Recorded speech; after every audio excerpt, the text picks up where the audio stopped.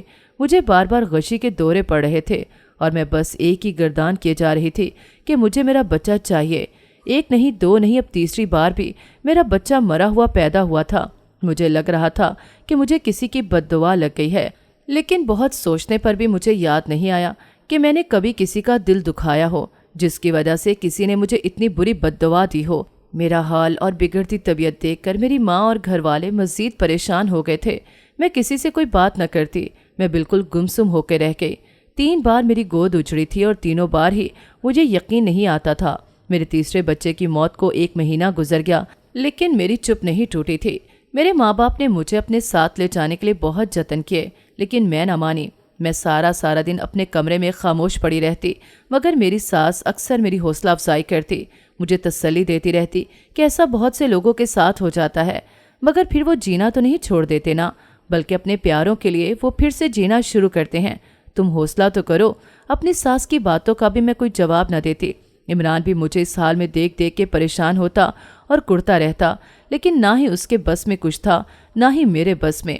میرے تیسرے بچے کی موت کو 3 مہینے گزر گئے اور اس بار میں بچہ نہیں کرنا چاہتی تھی، کیونکہ پچھلے 3 بچوں کی موت نے مجھے ڈرا کر رکھ دیا تھا، اور اب یہ وہم میرے دل میں بیٹھ گیا تھا کہ میرا جو بھی بچہ پیدا ہوگا وہ زندہ نہیں رہے گا، مر جائے گا۔ تبھی میں اب بچہ پیدا نہیں کرنا چاہتی تھی۔ میں تو اتنی بد نصیب تھی کہ مجھے اپنے تینوں بچوں کا چہرہ بھی دیکھنا نصیب نہ ہوا تھا۔ تینوں بچوں کی دفعہ میری ڈیلیوری میری ساس نے گھر پر کی تھی، اور تینوں دفعہ ہی میرے بچے مردہ پیدا ہوئے تھے۔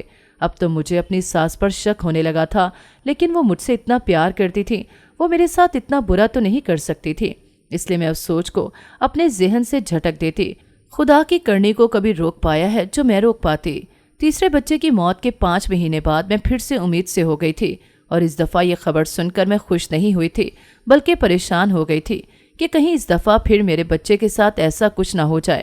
میرا شوہر بھی یہ خبر سن کے پریشان تھا، لیکن میری ساس بے تحاشا خوش تھی کہ اس دفعہ ایسا کچھ نہیں ہوگا جیسا پہلے ہوتا رہا ہے، مگر میرا دل خدشوں سے بھرا ہوا تھا۔ ایک دفعہ پھر میری دیکھ بھال شروع ہو گئی، ایک دفعہ پھر میری روز مالش ہونے لگی، اور ایک دفعہ پھر میری ساس نے میری ڈیلیوری گھر پر کرنے کا فیصلہ کر لیا، لیکن اس دفعہ میں ایسا نہیں ہونے دینا چاہتی تھی۔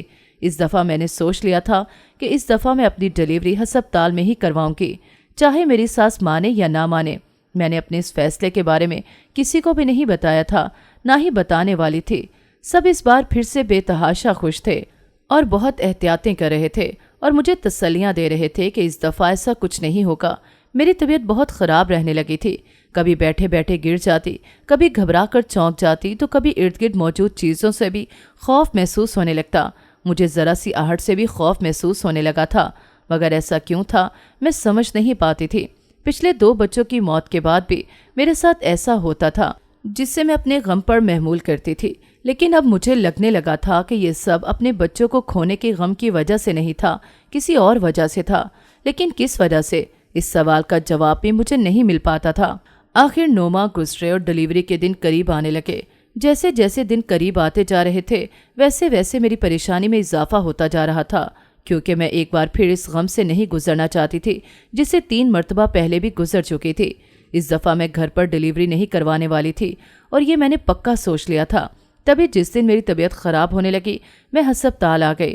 میری ساس اس دن گھر پر نہیں تھی اور شوہر بھی اپنے آفس گیا ہوا تھا۔ تبھی میں کسی کو بھی خبر کیے بغیر ہسپتال پہنچ گئی اور ڈاکٹر سے اپنا معائنہ کروایا، جس نے ڈیلیوری کا عندیہ دیا۔ میں کمرے میں پہنچ گئی تھی اور ڈاکٹر اور نرسز بھی وہاں ہی تھیں۔ کچھ ہی دیر میں نے چوتھی بار پھر ایک بچے کو جنم دیا، لیکن جیسے ہی میں نے بچے کو جنم دیا تو ڈاکٹرنی کی چیخیں نکلنے لگیں۔ میں گھبرا گئی اور ڈاکٹرنی سے پوچھا کہ کیا ہوا، تو وہ گھبرائے ہوئے انداز میں میری شکل دیکھنے لگی۔ اس کے اس انداز سے میں مزید پریشان ہو گئی۔ اس نے بچہ میرے سامنے کیا، اور جب میری نظر بچے پر پڑی تو میری سانسیں بند ہونے لگیں کہ ساس کے ہاتھ کا جنا بچہ ہر بار مردہ پیدا ہوا تھا، لیکن اس بار ساس نے نہیں جنا تھا، اور میں ہسپتال آ گئی تھی تو اس بار بچہ بالکل ٹھیک تھا اور رو رہا تھا، لیکن مجھے ڈاکٹرنی کے چیخنے کی وجہ سمجھ میں نہ آئی۔ میں ڈاکٹرنی کے چیخنے کی طرف دھیان دیے بغیر خدا کا شکر ادا کرتی رونے لگی کہ یہ خوشی کے آنسو تھے جو میری آنکھوں سے بہہ رہے تھے۔ 3 بار مردہ بچے کو جنم دے کر میری بس ہو گئی تھی، اور اب تو میرا حوصلہ بھی ٹوٹ گیا تھا۔ اس بچے کو میں نے بہت مشکل سے ڈر ڈر کے پیدا کیا تھا، کیونکہ مجھے اس بار بھی لگتا تھا کہ میرا بچہ مرا ہوا پیدا ہوگا، لیکن اس بار خدا نے مجھے اس بڑے غم سے بچا لیا تھا۔ لیکن اب مجھے اپنی ساس پر شک ہونے لگا تھا کہ ان کی دفعہ میرا بچہ کیوں مر جاتا ہے اور وہ مجھے اس کا چہرہ بھی نہیں دیکھنے دیتی، تو ضرور اس سب میں انہی کا ہاتھ ہے۔ یہ سوچ آتے ہی میں ڈاکٹرنی کی طرف متوجہ ہوئی، جو بچے کو اب کمبل میں لپیٹ کر جھولے میں لٹا رہی تھی۔ ابھی تک میں نے اپنے بچے کو نہیں دیکھا تھا۔ کچھ ہی دیر میں مجھے روم میں شفٹ کر دیا گیا تو میرا بچہ بھی میرے حوالے کیا گیا، جو کہ بیٹا تھا۔ لیکن بچے کو دیکھتے ہی میری بھی چیخیں نکل گئیں، کیونکہ بچے کے چہرے پر دائیں گال پر گول دائرے میں جلا ہوا نشان تھا۔ یہ نشان کیسے آیا میں نہیں جانتی تھی، لیکن وہ نشان اس کے گورے چہرے پر بالکل اچھا نہیں لگ رہا تھا۔ ایسا لگ رہا تھا جیسے چاند پر داغ ہو۔ میرا دماغ سائیں سائیں کرنے لگا۔ میں نے اپنے گھر والوں کو فون کر دیا تھا اور وہ جلدی وہاں آ گئے۔ میرے باپ نے میرے شوہر عمران کو بھی فون کر دیا اور وہ بھی وہیں آ گیا۔ وہ حیران تھا کہ اس دفعہ میں ہسپتال کیوں ہوں، لیکن گھر جا کر پوچھنے کا ارادہ کر کے اس نے میرے گھر والوں کے سامنے کچھ بھی نہ پوچھا۔ ایک دن وہاں رہ کر میں وہاں سے اپنے شوہر عمران کے ساتھ واپس اپنے گھر آ گئی۔ میرے گھر والے اپنے گھر واپس جا چکے تھے۔ گھر پہنچ کر دیکھا تو میری ساس شدید غصے میں تھی کہ میں بغیر اجازت ہسپتال کیوں گئی، گھر میں ہی کیوں نہیں کروایا سب کچھ۔ مگر میں اپنی ساس کو جواب دیے بغیر اپنے بیٹے کو لے کر کمرے میں آ گئی۔ میری ساس بھی میرے پیچھے پیچھے چلی آئی تھی۔ وہ بہت غصے میں تھی، مگر جیسے ہی بیٹے کا سنا، سارا غصہ اور ناراضگی بھول کر وہ میرے بیٹے کو اٹھا کر دیکھنے لگی۔ مگر جیسے ہی اس نے میرے بیٹے کے چہرے پر وہ داغ دیکھا، وہ چونک گئی اور پوچھنے لگی کہ یہ کیا ہوا ہے۔ اس کی بات کا جواب دینے کی بجائے میں چپ چاپ اسے دیکھنے لگی تو وہ گڑبڑا سی گئی اور پوچھنے لگی کہ کیا ہوا ہے، ایسے کیوں گھو رہی ہو؟ میں نے کہا یہ آپ بتائیں کہ میرے بیٹے کے چہرے پر یہ داغ کیسے آیا؟ میرا شوہر عمران بھی اب کمرے میں آ گیا تھا اور حیرت سے مجھے دیکھنے لگا کہ میں نے یہ سوال کیوں کیا ہے۔ میری ساس بھی بھڑک اٹھی کہ مجھے کیا پتا کہ یہ داغ کیسے آیا ہے۔ میں نے کہا کہ 3 دفعہ میں امید سے ہوئی، تینوں دفعہ آپ ہر روز میری مالش کرتی رہیں، میں اچھا کھاتی پیتی رہی، اپنا بہت دیکھ بھال کی اور ہر دفعہ آپ نے گھر میں میری ڈیلیوری کروائی، لیکن تینوں دفعہ میرے مردہ بچے پیدا ہوئے جن کو آپ نے ایک نظر دیکھنے بھی نہ دیا کہ وہ کیسے تھے۔ مجھے ایک بار انہیں چھونے بھی نہیں دیا، اور تو اور میں اتنی بد نصیب ہوں کہ مجھے یہ بھی پتا نہیں کہ میں نے 3 دفعہ جن بچوں کو جنم دیا وہ لڑکے تھے یا لڑکیاں۔ اب اس بار میں نے ڈیلیوری ہسپتال میں کروائی تو میرا بچہ زندہ اور صحت مند ہے، سوائے اس داغ کے میرے بچے میں اور کوئی خامی نہیں، اور 3 دفعہ یہ اتفاق یا کوئی بیماری نہیں ہو سکتی۔ یقیناً آپ نے ہی کچھ ایسا کیا ہوگا جس کی وجہ سے میرے تینوں بچے مردہ پیدا ہوئے۔ میری ساس نے میری بات سن کر غصے سے مجھے دیکھا اور کہا کہ مجھ پر الزام لگانا بند کرو، میں نے اتنی دیکھ بھال کی تمہاری اور تم مجھے ہی الزام دے رہی ہو، میں یہ سب برداشت نہیں کروں گی۔ میں اپنی ساس کی بات سن کر تلخی سے مسکرائی اور کہا میں بھی برداشت نہیں کروں گی، نہ ہی اپنے بیٹے کے ساتھ یہاں رہوں گی، بلکہ ابھی میں اپنے گھر جا رہی ہوں۔ اتنا کہہ کر میں اپنے بیٹے کو اٹھا کر اٹھنے لگی تو میرا شوہر عمران پریشان ہو گیا اور اس کے ساتھ میری ساس بھی۔ میری ساس نے غصے سے چیخ کر کہا کہ تمہیں جانا ہے تو جاؤ، میں اپنے پوتے کو یہاں سے کہیں نہیں جانے دوں گی۔ اس پوتے کو پانے کے لیے اتنے جتن کیے ہیں میں نے، اتنی صحبتیں اٹھائیں، اور اب تم اسے مجھ سے دور لے جا رہی ہو۔ میری ساس کی بات سن کر میں اور عمران چونک گئے کہ وہ کون سے جتن کی بات کر رہی تھی۔ عمران نے سختی سے اپنی ماں سے پوچھا کہ سچ سچ بتا دیں، ورنہ میں بھی یہ گھر چھوڑ کر اپنی بیوی اور بچے کو ساتھ لے کر یہاں سے چلا جاؤں گا اور پھر آپ اکیلی رہیے گا۔ اتنا کہہ کر عمران مجھے اٹھانے لگا تو میری ساس نے آخرکار اپنی زبان کھول دی اور کہا کہ میں کالا جادو کرواتی تھی، اور اس کی بات سن کر میں اور میرا شوہر عمران ششدر رہ گئے۔ عمران نے کہا کہ کالا جادو، مگر کیوں اور کس پر؟ عمران کے پوچھنے پر میری ساس نے سر جھکا دیا اور کہنے لگی کہ تم میرے اکلوتے بیٹے تھے، میں نہیں چاہتی تھی کہ تمہاری کوئی بھی بیٹی ہو، میں بھی کسی کی بیٹی تھی، لیکن میں نے اپنی زندگی میں بہت سی مصیبتیں جھیلی ہیں، میں اتنی کم عمری میں بیوہ ہو گئی اور پھر مجھے اکیلے ہی سب سہنا پڑا۔ اگر میں مرد ہوتی تو اتنی مشکلات نہ اٹھانی پڑتی، اور ویسے بھی مجھے بیٹیاں پسند نہیں تھیں۔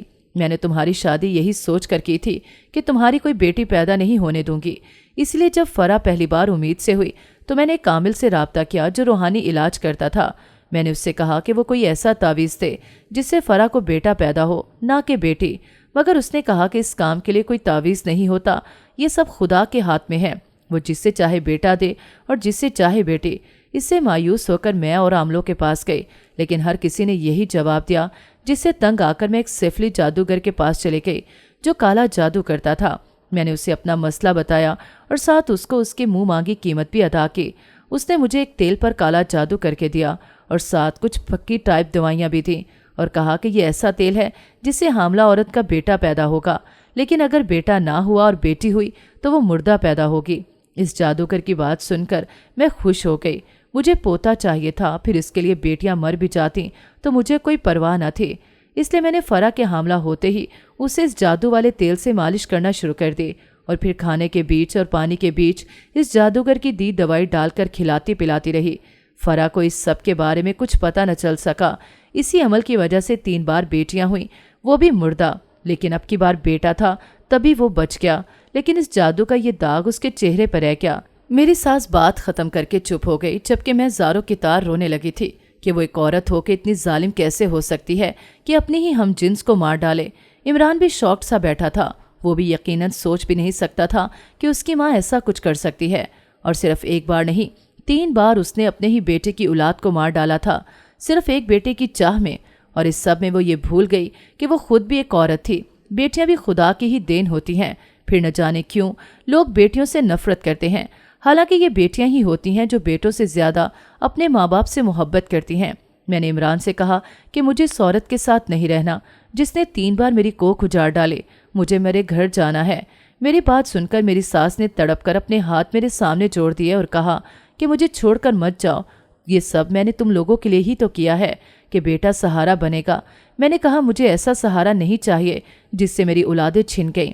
میں عمران کے ساتھ اپنے میکے آ گئی تھی کیونکہ میں اس عورت کو ہرگز بھی معاف نہیں کرنا چاہتی تھی، اور عمران بھی انہیں معاف نہیں کرنا چاہتا تھا۔ ہمیں اپنے بیٹے کے ساتھ میرے مائکے رہتے ہفتہ ہو گیا اور میں اپنے گھر والوں کو بھی سب بتا چکی تھی، جس پر وہ بھی میری ساس کی بے حسی پر دنگ رہ گئے تھے۔ 1 ہفتے بعد میرے شوہر کو ہمسائے کا فون آیا کہ میری ساس یعنی عمران کی ماں مر گئی ہے۔ ہم یہ سن کر حیران اور غم زدہ ہو گئے کیونکہ میری ساس نے خود کی ہی جان لے لی تھی۔ ایک حرام کام پر پشیمان ہونے کی بجائے اس نے موت بھی حرام ہی چنی تھی۔ کچھ دن غم منانے کے بعد ہم انہیں بھول کر اپنی زندگی میں مگن ہو گئے تھے، کیونکہ انہوں نے ایسا کچھ اچھا ہمارے ساتھ نہیں کیا تھا کہ انہیں یاد رکھا جاتا۔ ناظرین، اگر آپ کو ہماری کہانی اچھی لگی ہے تو ویڈیو کو لائک کریں، شیئر کریں اور ہمارے چینل کو سبسکرائب کریں۔ اگلی ویڈیو تک اجازت دیں۔ اللہ حافظ۔